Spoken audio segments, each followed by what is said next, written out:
کر زندگی اچھی ہے. نہیں میرے پیچھے اسلام. اللہ کے حبیب علیہ السلام فرماتے وہ دل ویران ہے جس میں کچھ قرآن نہیں ہے. چیک کرو ہمارے سینے میں کتنا قرآن ہے, ہم کتنا قرآن روز پڑھتے ہیں. پلیز کیا ایسا نہیں ہو سکتا کہ میں روز یہ نیت کر لوں کہ میں اس وقت تک سوؤں گا نہیں جب تک میری آنکھیں قرآن دیکھ نہ لیں, میرے کان کچھ قرآن سن نہ لیں, اور میری زبان کچھ قرآن پڑھ نہ لے. کتنی اچھی زندگی ہے قرآن کے ساتھ. تو پلیز اللہ کے کلام سے دوستی کریں. صدقہ و خیرات یہ دن ہیں اللہ کی راہ میں خرچ کرنے کے. صحابہ کرام شعبان میں اپنی زکوٰۃ ادا کرتے تھے تاکہ رمضان میں غریب لوگ اچھے طریقے سے اپنا رمضان گزار سکیں. زکوٰۃ دیں اور پھر صدقہ خیرات زکوٰۃ. سبحان اللہ, یہ اتنا اللہ کو پسند ہے کہ اللہ کریم نے قرآن مجید فرقان حمید میں جو کامیاب لوگوں کے اوصاف بیان کیے نا, ویسے میں آپ کو ہنٹ دے دیتا ہوں, قرآن کی بات کی ہے نا, آپ سورہ مومنون 18 پارے کی سٹارٹ کی جو سورت ہے نا, سٹارٹ ہی اسی سے ہوتا ہے. 11 آیتیں, 11 آیات. پلیز مسٹ ریڈ دوز آیات, ضرور پڑھیں ان آیتوں کو, اس کا ترجمہ اور تفسیر پڑھیں. لوگ کہتے ہیں یار فلاں سکسیسفل ہے, فلاں کامیاب ہے, پیسے والا کامیاب ہے, جناب اتنا بڑا کاروبار ہے یہ کامیاب ہے, فلاں ملک کا پاسپورٹ ہے وہ کامیاب ہے. نہیں جناب, جو عہدے دار ہے, جس کے پاس کوئی اقتدار ہے وہ کامیاب ہے. کون فیصلہ کرے گا ہوئی سکسیسفل؟ جس نے کائنات بنائی, جس نے مجھے بنایا, جس نے آپ کو بنایا, وہ رب فرماتا ہے قد افلح المؤمنون ہے. یہ 18واں پارہ شروع یہیں سے ہوتا ہے کہ بے شک ایمان والے کامیاب ہو گئے ہیں. ہائے ہائے. اور پھر اس کے بعد ان ایمان والوں کے اوصاف, وہ کون سے ایمان والے ہیں, ان کے اندر اسپیشلٹی کیا ہے, اللہ نے ان 10 آیتوں میں بیان بھی فرما دیا. اور جو آخری 11ویں آیت ہے نا, اس میں تو انعام بھی بتا دیا کہ ان کو ملے گا کیا, ان ایمان والوں کو ملنا کیا ہے. ضرور پڑھیے گا, ایمان تازہ ہو جائے گا. مگر میں چونکہ صدقہ اور خیرات کی بات ہو رہی ہے, زکوٰۃ دینے والی بات ہو رہی ہے, تو شروع کی 3-4 آیتیں سناتا ہوں آپ کو. اللہ قرآن میں فرماتا ہے بسم اللہ الرحمن الرحیم قد افلح المؤمنون الذين هم في صلاتهم خاشعون والذين هم عن اللغو معرضون والذين هم للزكاة فاعلون.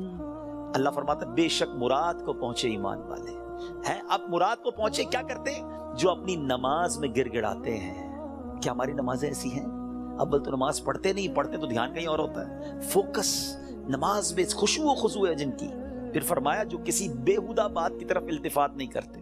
ادھر تو حال یہ, کوئی بتاؤ یار, کوئی ویب سائٹ بتاؤ, کوئی کلپ بھیجو, کوئی سافٹ ویئر بتاؤ جدھر سے معاذ اللہ گندی بری باتیں دیکھنے کو ملے. قرآن کہتا ہے جو بےہودہ بات کی طرف توجہ ہی نہیں کرتے, یہ ہیں ایمان والے, یہ کامیاب لوگ ہیں. اور آگے فرمایا اور وہ زکوٰۃ دینے کا کام کرتے ہیں. خوش نصیب ہے وہ لوگ جو زکوٰۃ دیتے ہیں. یہ دن آئے ہیں اپنی زکوٰۃ کا پراپر حساب کریں, اللہ کی راہ میں دل کھول کر خرچ کریں. اور یہ میں ایک اور بات بتا دوں, جب بھی عبادت کریں نا, وہ خوش دلی کے ساتھ کریں, وارم ویلکم کریں عبادت کو, برڈن فیل نہ کریں. کبھی کبھی لوگ کہتے ہیں یار زکوٰۃ دینی پڑے گی, اتنا ساری زکوٰۃ بن رہی ہے. مثال کے طور پہ کوئی کہتا ہے اگر میری 10 لاکھ زکوٰۃ بن رہی ہے, او ہو, ارے خدا کے بندے, اللہ نے 4 کروڑ دیے تو 10 لاکھ بن رہی ہے نا. شکر ادا کرو, اللہ نے دینے والا بنایا, مانگنے والا نہیں بنایا. میں تو کہتا ہوں جو زکوٰۃ دے وہ سجدہ شکر بھی ادا کرے کہ مالک تیری مہربانی, تو نے دینے والا بنایا, مانگنے والا نہیں بنایا. تراویح پڑھنی پڑے گی, رمضان آ گیا. ارے اللہ کے بندو شکر ادا کرو, اللہ نے پیر سلامت دی, اللہ نے پھر رمضان دے دیا, پھر روزے رکھوں گا, پھر تلاوت کروں گا, پھر تراویح. خوش دلی کے ساتھ برڈن فیل کر کر اگر آپ عبادت کریں گے اس کا ثواب بھی نہیں ملنا, اللہ ناراض ہوگا اس سے. خوش دلی کے ساتھ ویلکم کریں عبادت کو, انشاءاللہ اللہ اور عطا فرمائے گا. اور یہ صدقہ خیرات زکوٰۃ یہ تو ملٹیپلیکیشن ہے آپ کے مال کی. تو ہے میرے میٹھے اسلامی بھائیوں, اس میں ماہ رمضان سے پہلے خوب سخاوت کریں. سخی اللہ کو بڑا پسند ہے. اللہ اکبر. حدیث کا مضمون ہے سخی اللہ کے قریب, بندوں کے قریب, جنت کے قریب ہوتا ہے اور دوزخ سے دور ہوتا ہے.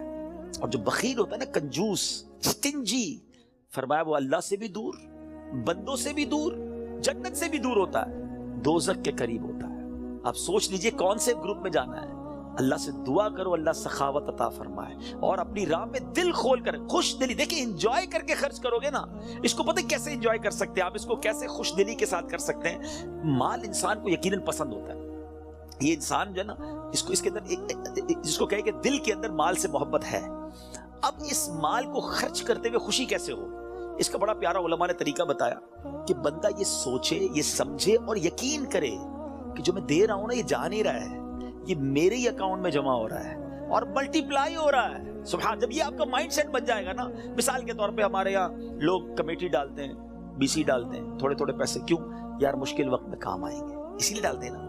تو یہ واقعی وہ پیسے ہیں جو مشکل وقت میں کام آئیں گے. اور یہ وہ مشکل وقت ہوگا جب کوئی مدد نہیں کر سکے گا.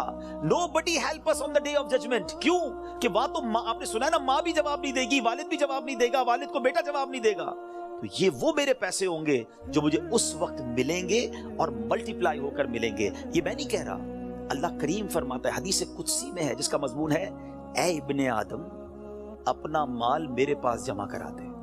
اللہ کا فرمان سنے, میرے پاس جمع کرا دے, نہ جلے گا, نہ ڈوبے گا, نہ کم ہوگا, نہ چوری ہوگا. میں تجھے اس دن لوٹاؤں گا جس دن تجھے ایک ایک نیکی کی ضرورت ہوگی. اب بتاؤ خرچ کرتے وقت مزہ کیوں نہ ہے؟ اگر یہ ذہن بن جائے کہ یار میں جمع کرا رہا ہوں, قیامت کے دن ملٹیپلائی ہو کے ملے گا, جب میں پھنسا ہوا ہوں گا زیادہ ملے گا, تو بندہ کہ اور ڈال دو یار, تھوڑے اور لے جاؤ بھائی. تو آپ انجوائے کریں اللہ کی راہ میں خرچ کرنے کے لیے. کسی غریب کو, کسی مسجد میں, کسی فقیر, جو رشتہ دار غریب فقراء ہیں, بانٹیں. اور سوچے نا, میں آج کی مثال دیتا ہوں. میں آج ایک جگہ بیٹھا تھا, زکوٰۃ سیمینار تھا میرا, وہاں بیان تھا, تو وہاں کچھ بزنس کمیونٹی کے لوگ بیٹھے تھے, آپس میں بات ہو رہی تھی کہ یار مجھ سے وہ لینے آئے تو میں تو دے چکا تھا, زکوٰۃ تو دے دی تھی. تو میں نے کہا آپ کو اور دینا چاہیے. کہا یار پوری تو دے دی تھی. میں نے کہا اللہ نے دینا روک لیا ہے. خاموش ہو گئے. میں نے کہا میں آپ کو حدیث سناتا ہوں, میں نہیں کہہ رہا. اللہ کے حبیب علیہ السلام فرماتے ہیں جس کا مضمون ہے, گن گن کر خرچ نہ کرو ورنہ وہ رب کریم بھی تمہیں گن گن کر عطا فرمائے گا. یہ روک لیتے ہیں نا جو, بھائی آپ نے دے دیا جتنا دینا تھا, ارے دیتے رہو. وہ جب دیے جا رہا ہے, آپ جانے والا راستہ بھی کھلا رکھو, وہ اور عطا فرمائے گا. یہ ملٹیپلائی ہے, یہ وہ ایسا سرکولیشن ہے جو آپ کا بڑھتا ہی رہے گا. These are the days for generosity. یہ دن ہے اللہ کی راہ میں خرچ کرنے کے, نیکی کے کام میں خرچ کیجیے. آپ نے سنا تو صحیح کہ صدقہ پیر کی طرف آ کے کھڑا ہو جائے گا, عذاب سے بچائے گا. نماز سر کی طرف آ کے کھڑی ہو جائے گی. جناب روزہ, اب یہ ساری وہ نیکیاں ہیں, زکوٰۃ, یہ بچائیں گی آپ کو. اللہ مجھے اور آپ کو یہ نیکیاں کرنے کی توفیق عطا فرمائے.